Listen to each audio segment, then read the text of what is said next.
প্রিয় দর্শক, আপনারা অনেকেই ফোন করে অথবা এসএমএস এর মাধ্যমে জানতে চেয়েছেন যে নাবালকের সম্পত্তি আদালতের অনুমতি ছাড়া বিক্রি করলে সেই সম্পত্তি যদি কেউ ক্রয় করে থাকে সেই ক্ষেত্রে কোনো সমস্যা হবে কিনা, বা নাবালক সেই সম্পত্তি ফেরত পাবে কিনা, বা কেউ ক্ষতিগ্রস্ত হবে কিনা, সেই বিষয় নিয়ে আলোচনা করবো। আমি অ্যাডভোকেট ইউসুফ, নিয়মিত আইন চর্চা করছি ঢাকা জজ কোর্টে। প্রিয় দর্শক, আসুন জেনে নিই নাবালকের সম্পত্তি আদালতের অনুমতি ছাড়া বিক্রি করলে বা হস্তান্তর করলে আপনি কি কোন কোন ধরনের বিপদে পড়তে পারেন বা ক্ষতিগ্রস্ত হতে পারেন। এই ক্ষেত্রে একটু আইন দেখে আসি। গার্ডিয়ান অ্যান্ড অ্যাওয়ার্ডস অ্যাক্ট 1890 সালের আইনে বলা হয়েছে যে 29 ধারায় বলা হয়েছে যে যখন কোনো ব্যক্তি নাবালকের সম্পত্তি বেচা বিক্রি হস্তান্তর করবেন সেই ক্ষেত্রে অবশ্যই আদালতের অনুমতি ব্যতীত হস্তান্তর করতে পারবেন না।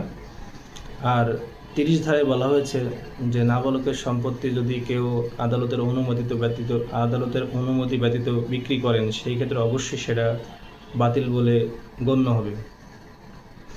এখন এরপরেও যদি কোনো ব্যক্তি নাবালকের সম্পত্তি আদালতের অনুমতি ছাড়া বিক্রি করে থাকেন এবং যেই ব্যক্তি ক্রয় করবেন সেই ব্যক্তি অবশ্যই ক্ষতিগ্রস্ত হবেন বা বিপদের সম্মুখীন হবেন, সম্পত্তিও হারিয়ে ফেলতে পারেন।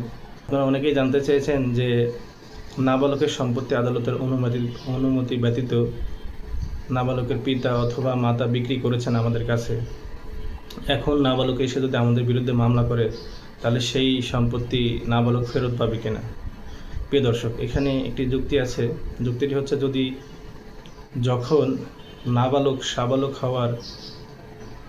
সাবালক অর্জন করবেন অথবা যখন নাবালক সাবালক হবেন বা 18 বছর বয়স হবেন, তখন যদি তিনি সাবালক হওয়ার 3 বছরের মধ্যে যদি মামলা করেন তাহলে কিন্তু তিনি সম্পত্তি ফেরত পাওয়ার সম্ভাবনা আছে বা ফেরত পেতে পারেন।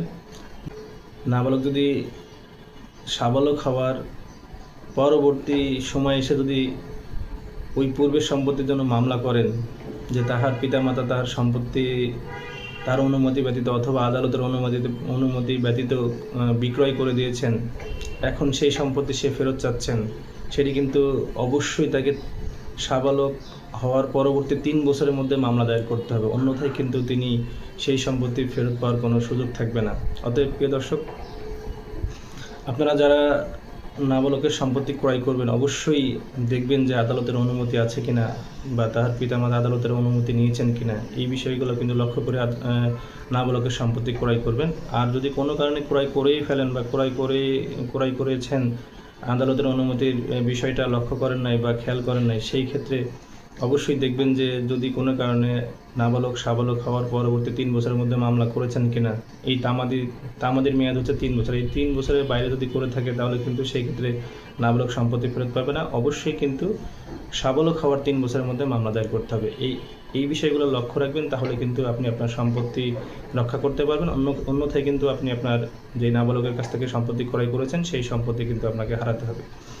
তো অবশ্যই এই বিষয়গুলো লক্ষ্য রাখবেন। প্রিয় দর্শক, আমার ভিডিওটি যদি ভালো লেগে থাকে তাহলে অবশ্যই শেয়ার করবেন এবং কমেন্টসের মাধ্যমে আপনাদের মূল্যবান মতামত জানাবেন। আইন মানবেন এবং আইন জানবেন। ভালো থাকবেন। আসসালামু আলাইকুম।